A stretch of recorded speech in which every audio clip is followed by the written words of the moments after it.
बिस्मिल्लाहिर्रहमानिर्रहीम। अस्सलाम वालेकुम my YouTube family. I hope you are fine. तो आप सब ठीक होंगे, खुश होंगे, खूब इंजॉय कर रहे होंगे। तो आज मैं बहुत ही मज़े की करेले की रेसिपी के साथ आई हूँ। तो सबसे पहले मैंने करेलों को पील कर लिया था और ये देखिए मैंने राउंड शेप में काट के और ये स्पून की मदद से मैं ये अंदर से निकाल रही हूँ। और ये देखें ज़रा, ये बहुत ही ईजी तरीका है और इसका मैं आपको ये टिप एंड ट्रिक्स के साथ मैं करेले की रेसिपी आपको बताऊंगी। और मुझे उम्मीद है कि आपको ये करेले की रेसिपी बहुत ही अच्छी लगेगी और बहुत ही इजी वे कीमा करेले की रेसिपी मैं आज आपको बताऊंगी। और ये देखें ज़रा, सारा अंदर से इसका गोदा निकाल दीजिएगा। तो और ये बिल्कुल ही बारीक देखें मैंने काटे हैं, बहुत ज़्यादा मोटे नहीं काटे। तो ये देखें ज़रा, और जी इन्हें काट के तो मैं आपको इन्हें फ्रीज़ करने के बारे में बताऊं। इन्हें ऐसे काट के एक कंटेनर में रख के, तो यहाँ तो आप पाइपिंग बैग में भी रख सकते हैं। तो इन्हें नमक लगा के तो आप 1 माह तक इन्हें फ्रीज़ कर सकते हैं। और इसके ऊपर बस आप सॉल्ट लगा दीजिएगा हल्के हाथों से, कोई बहुत ज़्यादा मसलने की ज़रूरत नहीं है।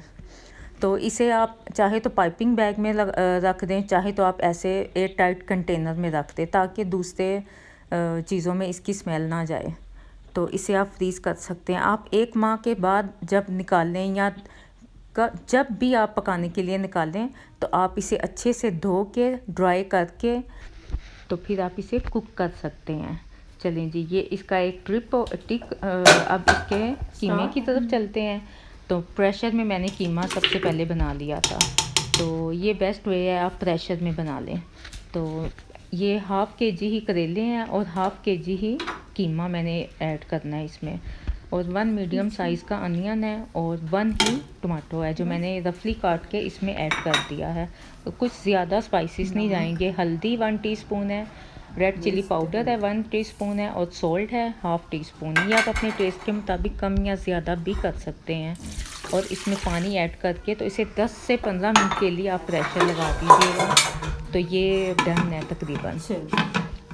तो जी अब करेलों की तरफ आते हैं। ये देखिए मैंने धो के तो इन्हें मैंने अच्छे से ड्राई कर लिया था। तो अब ये मैंने ऑयल गरम कर लिया, तो इसमें करेले सबसे पहले फ्राई कर लेंगे। और आप यकीन करें ज़रा भी ये कड़वे नहीं बनते। ये देखिए ज़रा लाइट ब्राउन से हो गए हैं। और दूसरा मैं इसका टिप्स एंड ट्रिक्स मैं आपको साथ साथ बता रही हूँ। तो जब ये हल्के से ब्राउन हो जाएं तो आपने इसमें चम्मच हिलाते जाना है, बिल्कुल आपने इसे छोड़ नहीं देना। तो चम्मच हिलाते जाएंगे तो ये बिल्कुल भी फिर ना इसका कलर परफेक्ट होगा। ये देखें ज़रा माशाल्लाह से, आप जैसे आप वीडियो में भी देख रहे हैं। तो बहुत ही ये ज़बरदस्त यमी रेसिपी है। आप अगर ऐसे मेरे तरीके से बनाएंगे तो आप यकीन करें ज़रा भी कड़वे करेले नहीं बनते।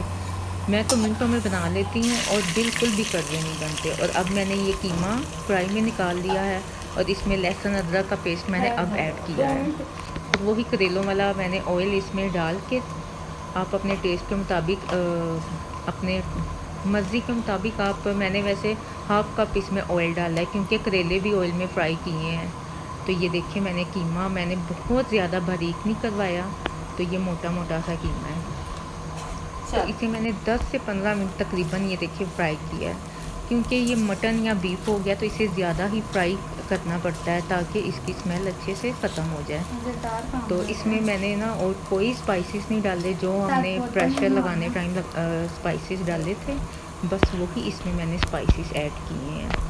तो जी अब इसमें मैंने अनियन जो मैंने बारीक काट दिए हैं, मेरे पास सलाद कटर है तो इसमें अनियन बहुत ही बारीक से कट जाते हैं।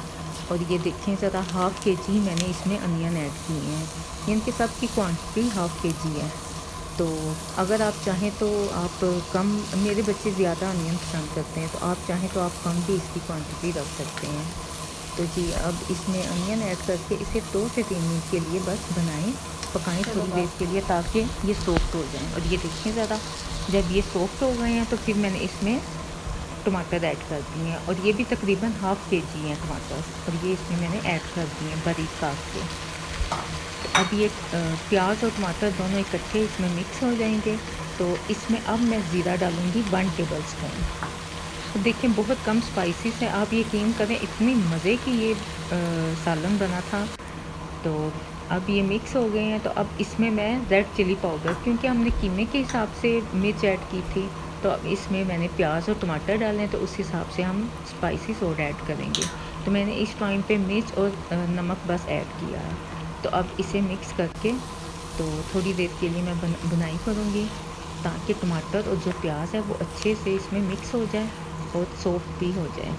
अब ये देखें ज़रा, थोड़ी देर के लिए मैं इसे बुनाई कर रही हूँ ताकि ये अच्छे से परफेक्ट सा बन जाए। तो अभी ये कीमे, अभी मैंने करेले इसमें ऐड नहीं किए। तो 2 से 3 मिनट के लिए मैंने लिड रख दी थी ताकि ये अच्छे से सॉफ्ट हो जाए। ये देखिए माशाल्लाह से, और इतनी प्यारी खुशबू आ रही है इसकी, और इस ये प्याज भी सॉफ्ट हो गया है और टमाटर भी। और अब इसमें मैंने करेले ऐड कर दिए हैं। और आप कहते होंगे करेले तो हार्ड हो जाएंगे, लेकिन ये भी मैं आपके साथ एक मैं टिप शेयर करूँगी। तो अब ये करेले इसमें अच्छे से मिक्स करके, तो माशाल्लाह से, और आप यकीन करें बिल्कुल भी कड़वाहट नहीं थी, और बच्चे भी खुश होकर खाएंगे अगर आप ऐसे बनाएंगे। तो आपके बच्चे अगर कड़वाहट की वजह से करेले नहीं खाते, तो आप ऐसे ही ना, मैं करेलों को अलहदा पानी में बॉईल करती हूँ सिर्फ नमक लगा के। तो जिस दिन सब्जियां आए तो मैं करेले काट के तो उन्हें मैं फ्रीज में रख देती हूँ, फ्रीज़र में फ्रीज़ कर लेती हूँ, सोल्ट ऊपर लगा के पाइपिंग बैग में, या एयर कंटेनर टाइप बोल वगैरह हो गया, तो उसमें ऐड करके मैं सोल्ट लगा के रख देती हूँ। तो जिस दिन मैंने बनाने हों तो उस दिन मैं 10 से 15 मिनट पहले निकाल के तो फिर मैं बना लेती हूँ। और ये देखें ज़रा जी, ये एक ज़बरदस्त सा मैं आपको टिप बता रही हूँ कि इसमें जब आपने करेले ऐड करने हैं तो दूध हाफ कप इसमें ऐड कर देना है। तो इससे एक तो करेले सॉफ्ट हो जाएंगे और मसाला भी बहुत ही मज़ेदार बन जाएगा।